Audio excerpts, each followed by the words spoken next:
All right, this is for Sprint 9, and I want to show for documentation wise now I have a basics module that's going to be for demos. So for the alarm demo, I have the .h and the .cpp, and then for the sphere object that's inside the alarm demo, I have the .cpp in here, which I need to add the .h.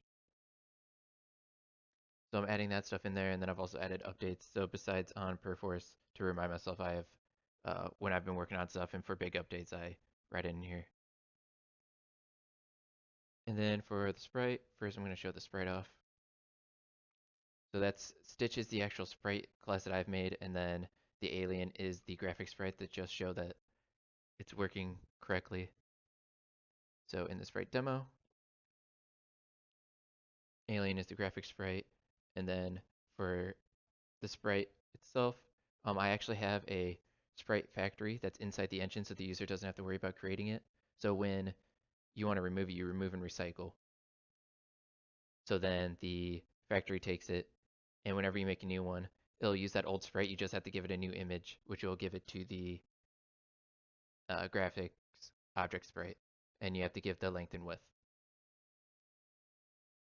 So if we go and change the vector size to, so this will now be 200, so Stitch will be smaller, a little bit smaller, or we can go and do this all together, get rid of that, and this will be an alien with a two size vector.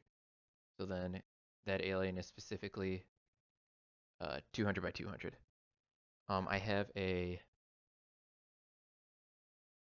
2D draw, so all my game objects are spreadable, and they have to submit for it. So the box and regular alien, this is how they're normally rendered. For the sprite alien, they're rendered without a cam. I basically copied how you did your update for the sprite, and I did it.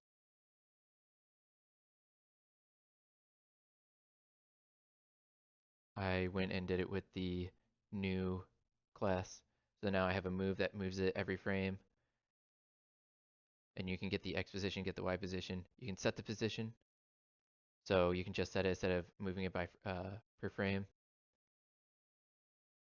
And then if we go into render for 2D draw, it automatically has a get current 2D camera, and then it sets a world every frame, so then the user doesn't have to worry about it. Right now I don't have set pixel size. I don't think you can set the pixel size after you've already set the rectangle. So I don't know if that's possible, but I have the vector size set up.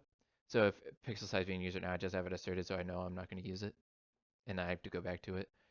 Origin, I can use it, but I don't have set up correctly because we already talked about this in class, and I'm still trying to figure out how to make your own pseudo point to rotate around. And then the move stage, add rotation set. The factory, once you say remove and recycle, you recycle it here. You reset the world so then everything's back to its default stats, and you go and delete the graphics object. So then if you go into the sprite factory is just like how we've normally done. And then you have to give it the width and height and the image. Delete at the end. Right now I have it specifically in the scene for the life cycle, but I want to make it into a scene manager. Because right now, since it's a factory, it doesn't really matter where it's at. So I create it when the scene's created, and there's nothing that's happening in this scene in create for the sprite factory. It's just there, so then it creates the instance. And then when the scene's being destroyed, I recycle all the sprites, so then it's in the inactive list. And just because I'm making sure that they're getting destroyed and I'm not leaking out anything, that I'm terminating them here, but I don't have to have that terminate. So I want to do in the scene manager, so when the scene manager gets destroyed, I'll terminate them all, so then you can keep recycling sprites.